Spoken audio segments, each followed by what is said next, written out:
On today's video, I'm going to talk about the GameStop story and also the FCA's warning about Bitcoin. What's the commonality between these two stories?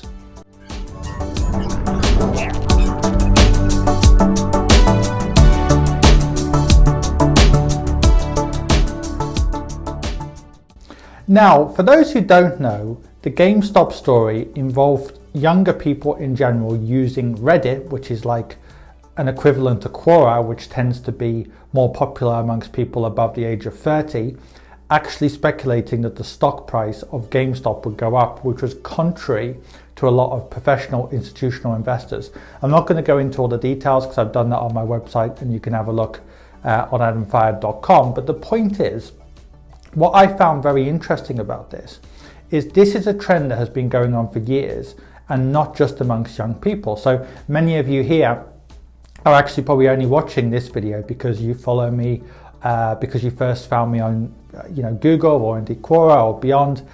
And the fact is, it isn't just young people now who are quite skeptical about traditional authority. I mean, 20 years ago, 30 years ago, if a Wall Street firm with a very important sounding person said, oh, this is speculation, whatever, everyone would have paid attention. But these days, that is not so much the case anymore. People are more interested in the community. What do people do when they want a product or service these days? They look for online reviews. They go onto Facebook groups regardless of their age and say, oh, do you know anyone who could provide good health insurance? Or do you know a good expat clinic in town? People are more interested in the whole community. The difference is though, younger people are more likely to use maybe Reddit or Snapchat or whatever. And ironically, Facebook, Twitter, Quora and beyond are more popular amongst middle-aged people and people above 30, even though they started out as younger people's platforms. But that kind of leads me on to something. A lot of these things trickle up and trickle down. Look at something like Instagram. It started out just being teenagers. Now it's all age groups. And the fact is, you shouldn't actually dismiss this as just a bunch of kids speculating and so on, because again, if you look at the kind of platforms that older people use, you see the same kind of things. People going into groups saying, is this a good stock to buy? What do you think of this? And now in this kind of world that we live in today, what's actually more valuable in the world we're living today? Let's say you were going to interview someone. You have a law firm or you have a financial firm or a consulting firm. And candidate 1 says, look, I have 2 million followers on Instagram. Candidate 2 says, I have a master's degree. Candidate 1 would have a very good chance, obviously, of getting that job in the world we live in today. That doesn't mean qualifications are a bad thing.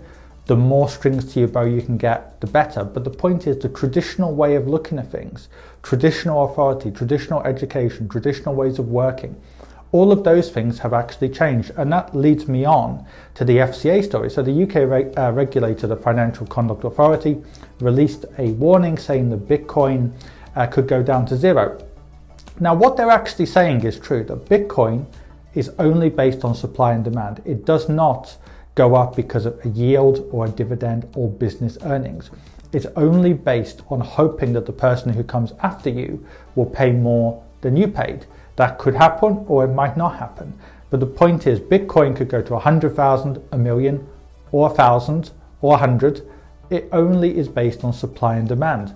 In comparison, some other assets have a coupon, a yield, some kind of dividend that kind of holds up the asset price. And obviously, businesses have business returns and business earnings to kind of hold up the asset price. So the fact is, Bitcoin can go up or down. The same thing with something like GameStop or a stock that doesn't produce any profitability. It is obviously speculation. So the point is, what they were saying was not actually untrue.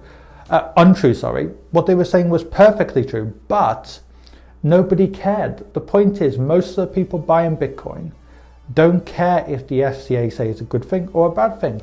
They're not stupid. Yes, there are some who might be, who know that or think they know everything, and they think it's not a speculation. They think it's guaranteed it'll go to 1 million or whatever.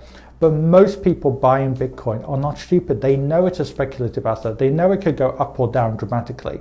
And even if they don't know, they're more likely to be influenced by a member of their community on Reddit or a Facebook group or Quora or YouTube. They're not interested in some middle-aged guy wearing a suit telling them, oh, this is dangerous. So we're living in a different world today, but the problem is most of the people who are making the decisions are actually often middle-aged or above. But I think we will start to see change.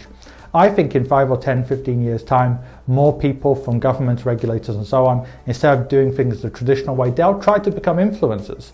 They'll try to maybe do things in a different way, post on forums, try to kind of go to the ground level rather than doing the things they always have done. Or at least I hope that will be the case, because people don't want that kind of thing anymore, where people with so-called authority are kind of talking at people rather than talking with people.